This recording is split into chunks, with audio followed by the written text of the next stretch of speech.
What was the best "you have no power here" moment you've ever seen? I taught my 6th grade students about democratic processes, and we ran a simulation. Without fail, every one of my classes tried to impeach me. The question is, though, who would be next in line to be the teacher? Because with 6th graders, they're probably just going to hate anyone who's a teacher, so they'll probably just cycle through the whole class. We had an HR lady who was extremely power hungry.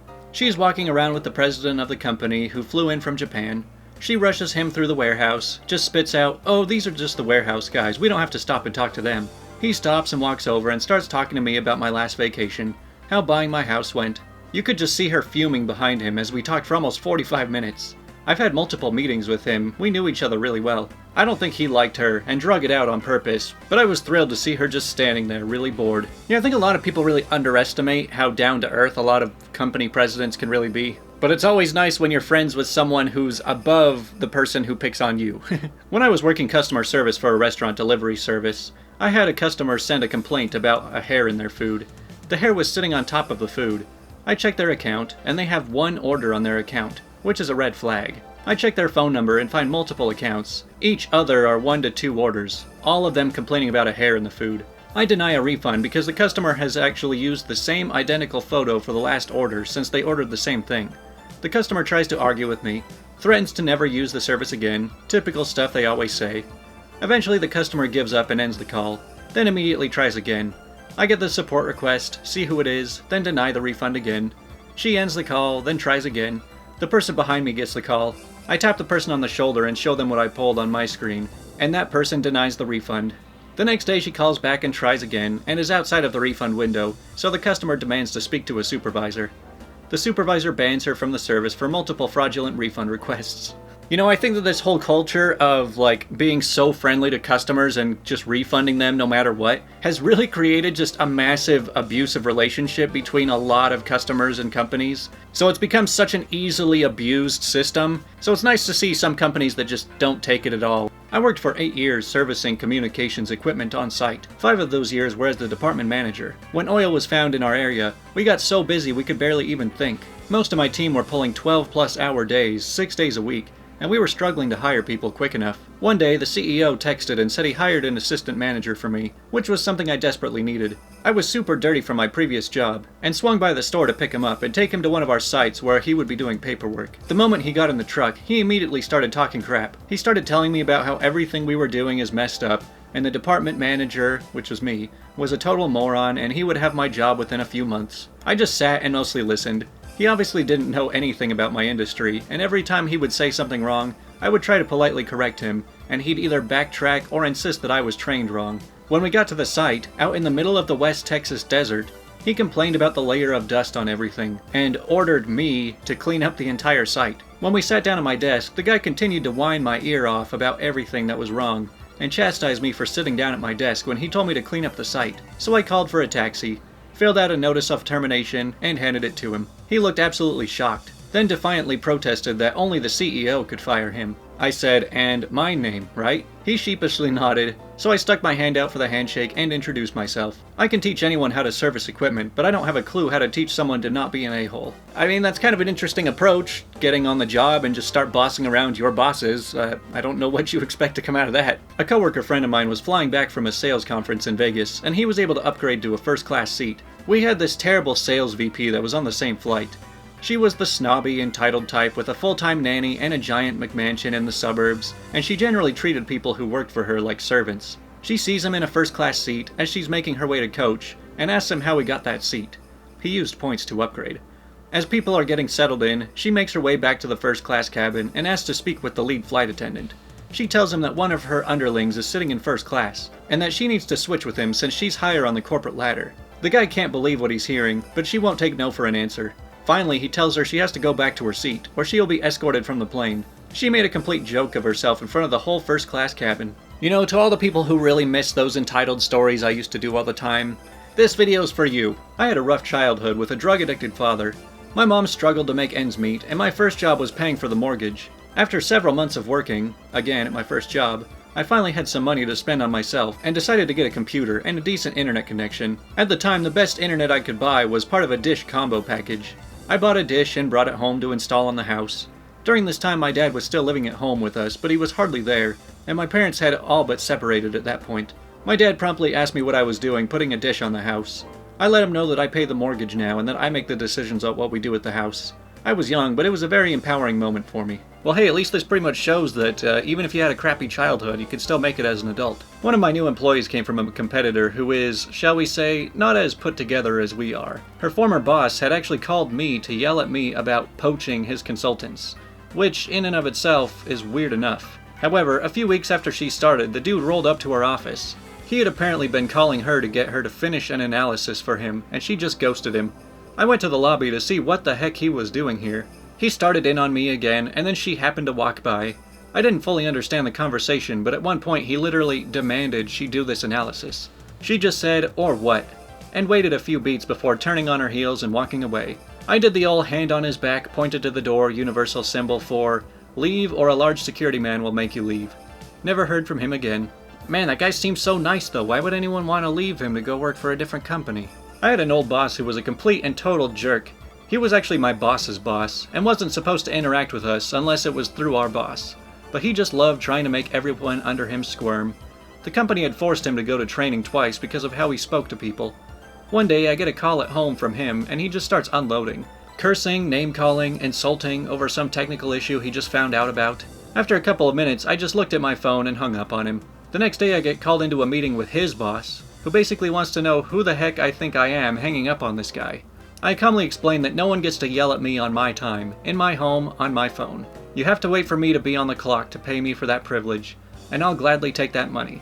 If I'm busy being yelled at, I'm not busy with anything else. It seemed to work. There seems to be a lot of layers of hierarchy at this company. So you were getting chewed out by your boss's boss, and you hung up on him, so your boss's boss's boss came after you after that. When an unhappy client threatens to go hire a better lawyer, they don't seem to get that this isn't a threat when they aren't paying me. I mean, it kind of reminds me of It's Always Sunny in Philadelphia, where the lawyer is just like, why do you guys keep trying to hire me? They're like, oh, we like you because you don't charge. He's like, I do charge. You guys just don't pay. In my first apartment, my parents came to visit, and I said F when I hit my head on the open door of the freezer while standing up from grabbing something from the fridge. My mother said, you can't talk like that in my house, and then stopped mid-sentence. Yeah, I mean, I guess that's kind of the definition of the title, you have no power here. I worked at a Walmart as a cashier, and the assistant manager there was a jerk. He would insult everybody working there and force us sometimes to do work above our pay grade. 6 months later, me and him got transferred to another Walmart that was just built, and they needed to pick a manager and assistant manager. Some random got manager, but I got assistant manager. I guess all the complaints on the assistant manager basically gave him a demotion. So one day he was ordering the other cashiers around. Then I pulled him to the side and told him that if he kept pulling the same crap around me, he would be out of there. I haven't heard anything from him since. See, it's always fun to watch people who abuse their power lose their power, because then you get to basically turn it back on them. I worked at a movie theater and some customers were adamant that a staff member had stolen their wallet after they dropped it. Turns out that these people just couldn't see and found the wallet once after they looked for it. They got irate with literally everyone, from the mall security to the managers to the staff. Mall security finally said, get the F out. And the customers went, you can't say that, this isn't your theater, we're customers.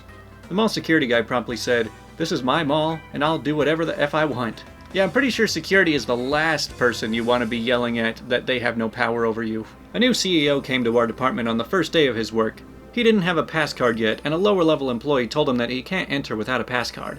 The CEO got upset and ordered a worker to let him in, but the worker insisted, show me the pass card or you're not entering. A few days later, this worker got a bonus. That is kind of an interesting one. I don't know what I would do. What would you guys do if the head of the company told you to do something that was technically against the rules? I don't know, it's a weird one. When I was in high school, I worked at a popular warehouse club selling computers on the weekends. I was hired by the store manager via referral of a friend. I loved computers, and they thought I'd make a good salesman. So my job was to stay in the computers department and sell computers, nothing else. Well, one of the shift managers didn't like that, and started insisting that I needed to fold clothes for a while.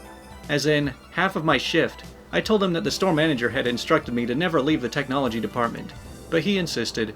This went on for several weeks. The store manager showed up one weekend when both the power-tripping shift manager and I were working. The store manager walks up to the shift manager close behind. The store manager slaps a stack of green bar paper down onto the shelf and points to some highlighted numbers. He looks at the shift manager and says, do you see this? This is our average technology sales numbers for the weeks you are on shift. See this number over here? This is our average technology sales numbers for weeks, you are not. At this point, it would be more cost effective for me to simply fire you. What do you think of that solution? The guy stammers and stutters like a toddler caught bullying another kid on the playground. Fortunately, the dude wasn't fired, but the store manager made it clear that when I was on shift, I was not to leave the technology department, unless I was on break or there was a fire in the store. That shift manager never said another word to me. Man, that's actually kind of funny that a guy got exposed for something horrible he was doing. Not because anyone caught him doing it, but they're just like, here's the actual results of your performance, and looks like you're not doing so well. One of my jobs is in a hotel/restaurant/bar. A guy came into the bar after having been refused service at our sister hotel down the road. He was very drunk and had been rude, abusive, and threatening to the staff. He insisted we serve him as he was a guest, but we'd already been phoned by our sister hotel, so they could let us know what the situation was. We refused, but offered him some water and suggested he go up to his room. He then went on about how he had nearly bought our hotel and that he was practically our boss, so we should serve him or he'd have us fired. We refused. He told us he was a very rich man and would tip us hundreds of pounds if we served him. We refused. He was getting abusive at this point, so we again suggested he'd have some water and head up to his room. He went on to tell us that his brother was the mayor, so we should serve him. We refused and told him he should go up to his room yet again. He then said he was going to the pub across the street, but all of the pubs and restaurants in our town have a barred from one, barred from them all policy. We telephoned the other pubs to inform them of the situation. Many of them got back to us and said they had been offered money, been threatened with losing their jobs, and also told the story of the mayor. All of the pubs stuck to their guns and refused to serve him. Eventually he came back to the hotel and went to his room. You know, it's kind of funny that the more drunk people get, the more claims they try to make, but the less convincing those claims become. Now, I'm not saying that they're going to have any sort of common sense when they're that drunk, but if they did, they'd probably know that nobody's going to fall for something like that from a drunk guy. My job right before my current one, a property manager, the owner was an absolute prick. He was heartless and rude and racist, and I loathed him. I hated every day going into that job, but I needed the money. I was applying daily to my dream company in hopes that eventually I'd be accepted. In the meantime, every time I complained or mentioned something to my supervisor, I was told to shut up and get on with it. He was paying me too much to have opinions. 3 years later, we were at a small office and the receptionist and assistant prop managers had quit. I finally got accepted into my dream company and happily put in my 2 weeks' notice. In desperation, he offered me more money, a higher position, better benefits, which is laughable. When I said no, he asked why. I've never felt more gleeful than the moment of when I said, I don't know, I'm not paid to have opinions here. That was a year ago, and even now, the look on his stupid face gives me joy to this day. You know, I've said lots of times on this channel, if your job sucks, then just find something better. But I guess the more you wait it out, the more pleasant it's going to be when you finally get out. A few years ago, I interviewed for a job in the US that was labeled as a senior level position, which is my level of experience in this field. I go through 2 phone interviews and a stellar in-person interview. Shortly after the in-person interview, they call me and say they absolutely loved me, and that I would be a great fit for the company. However, they thought I was a little too green, implying I was inexperienced, for the senior level position. But lucky for me, they have an opening for a junior level position, at a salary decrease. I kindly told them that the reason I applied to their job posting in the first place was because it was a senior level position, and that I wasn't going to take a step backwards in my career by taking a junior level position, since I had both the appropriate experience and the work history. I also let them know that trying to trick someone with senior level experience into taking a junior level position by stringing them along through interviews and a job offer was deceptive and unethical. There was silence over the phone for a moment, and then the interview said in an offended tone, "Well, we've all made sacrifices for the company." To which I replied, "You may have had to, but I don't make sacrifices for anyone." Stunned silence. Then the interviewer, who was so appalled that they didn't know what to say, replied, "Well, maybe you can think about it and I'll call you tomorrow to check in." I said, "No thank you, and please don't call me," and hung up the phone. They do this a lot to young people like myself in a variety of industries. Don't take crap from anybody. Know your qualifications, believe in them, and tell jerks to screw off. Your talent will be appreciated and paid for elsewhere, I promise you. You know, it's kind of hard to pull off, but if you can actually give the impression to a company that they need you more than you need them, I think it gives you a lot more leverage for something like that. I used to work at a few Subways. The thing is, the owner inherited them when she already had a business and a lucrative career elsewhere. She mainly held on to them to employ immigrant family members, I think. One time, she was in the back when she heard me interact with an angry customer. Afterwards, she came out and said, "You know you don't have to take crap like that. I trust you, you can use your judgment and toss anybody out who talks to you like that." After that, I wouldn't take crap from anybody. Slightest hint of backtalk to your sandwich artist, and you were out on your butt, still hungry. It was so much fun. Let me speak to your manager. No, get out. I'm gonna call and complain.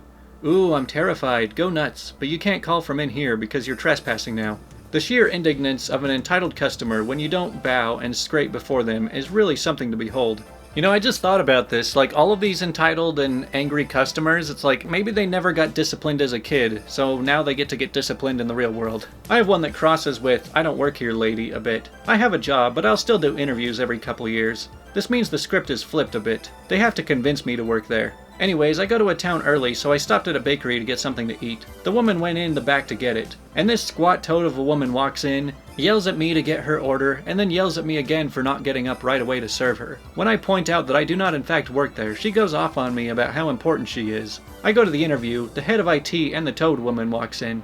She has this evil grin on her face. I stop everything. I point to the toad woman and say something like, I've seen how your management treats people, and I have no interest in working for you.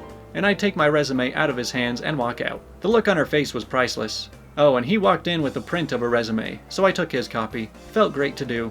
You know, I'm kind of in a similar boat right now. It's pretty great when you already have a decent job, but you're like, you know, I'll look around, I'll keep my options open. Because like if you're jobless and you need to find something quick, then you become desperate and you're just like, ah crap, I gotta take something I really don't want to do, but just because it's the easiest thing I can get. But if you're already working and you already have stuff going on, you get to be a lot more picky and you can look around and say, I mean, that job looks okay, but you're gonna have to make it worth my while if you really want me to come. I work at a hotel. It's high-end, so we often take the approach of just appeasing guests no matter what. So I frequently have to bite my tongue. However, we have a very desirable parking lot, and when people poach it, we boot them. I love enforcing these because I don't have to bite my tongue or apologize, as they aren't guests. My favorite one was this. A girl parks and walks to the neighbor hotel. Our GM happens to be in the lot and says, hey, just FYI, this is parking for X hotel, not Z hotel. She proceeds to say F you, flips him off, and walks into the neighbor hotel.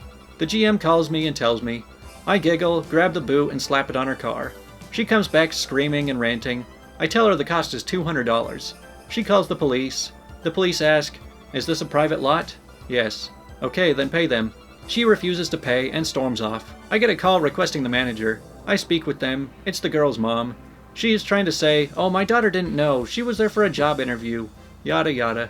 I let her go on, and when she finally stops making excuses, I tell her that her daughter flipped off the GM, and there is no way the boot is coming off without payment. On top of that, I tell her when she pays she better not come in swearing or yelling, or the price goes up to $300. She hangs up, the daughter comes back and silently hands me $200, with a look of rage on her face. I've never been so inherently giggly before.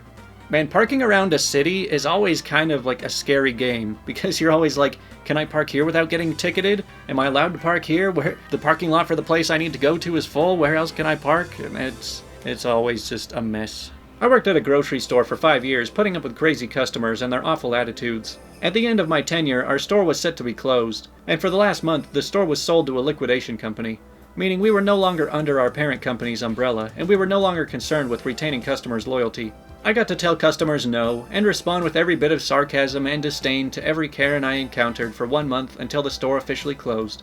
See, anytime somebody comes to me and says like, oh, don't go there, their staff is so rude, usually my first thought is, you know, I don't think I've ever been to like a public business where the staff was just inherently terrible. I mean, maybe like once or twice so you could tell they're having a bad day. But for the most part, customers have to be the one instigating the bad behavior. Well, that's all the stories I'm gonna include in this video. This is just getting so long, I'm actually getting tired just from reading all of them. So as for this channel, I'm going to try to be making some changes here and there. I'm still going to be doing a lot of these story videos, but I want to be experimenting with a bunch of different titles and thumbnails, so a lot of my videos are probably going to be changing around. Just keep an eye out for them. They're still going to be coming. I still have lots of stuff lined up, but I just want to try and improve this channel as much as I possibly can. But that's all for today. I'll see you next time.